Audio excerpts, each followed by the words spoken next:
Ladies and gentlemen, welcome to Punk Rock Review, home of a bunch of opinionated crap you don't care about, also the home of the feedback you provide that we don't care about, keeps us on an even playing field, and we like that. Real quick shout out to our sponsor, absolutely no one. Someone give us money. Anyhow, moving straight into it today. Today we're going to be talking about a show that is now fully available in its full streaming, capacity and such, at least the first season is.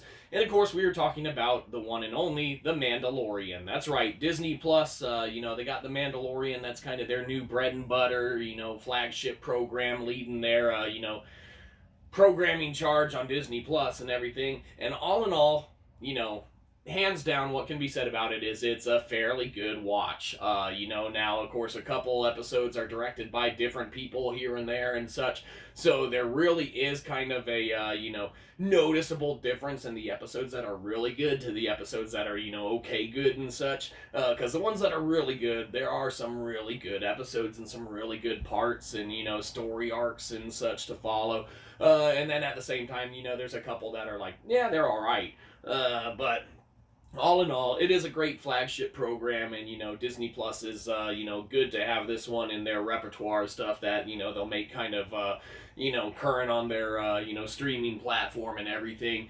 But let's talk about the, drawbacks, the at least initial drawbacks on it. So,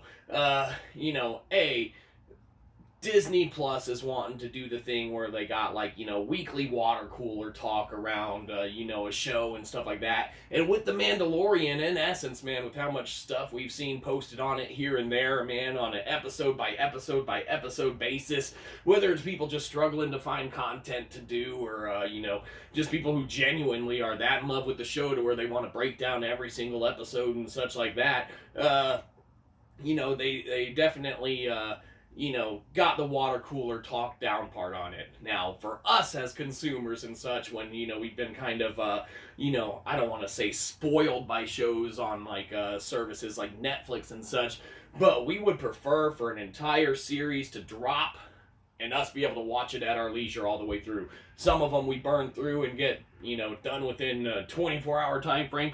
Other ones we put off and it takes us 6 months to go through it and such, But we like having that option as a consumer. Now, is that a deal breaker for the show? No, obviously the whole season's out now, so you can watch it all now if you wanted to. But if you're keeping up with it currently, and consecutively week after week when it comes out, it's kind of like just one of those things. But, it is what it is. A lot of good stuff to the show as far as, like we said, a couple of the story arcs and whatnot make it definitely worth checking out, if you're a Star Wars fan. If you're not a Star Wars fan, you actually might dig this one as well, because it's not going to be your typical what you think of Star Wars as far as, the Jedi running around and all that, even though there is, definitely references, and it's still the universe and stuff like that. It might be worth giving a chance, though, if you're not a Star Wars fan. But for everyone else, which should be most other people, you probably already watched it and or, are aware of it. But if not, hey, Ma, check it out. It's a good little watch.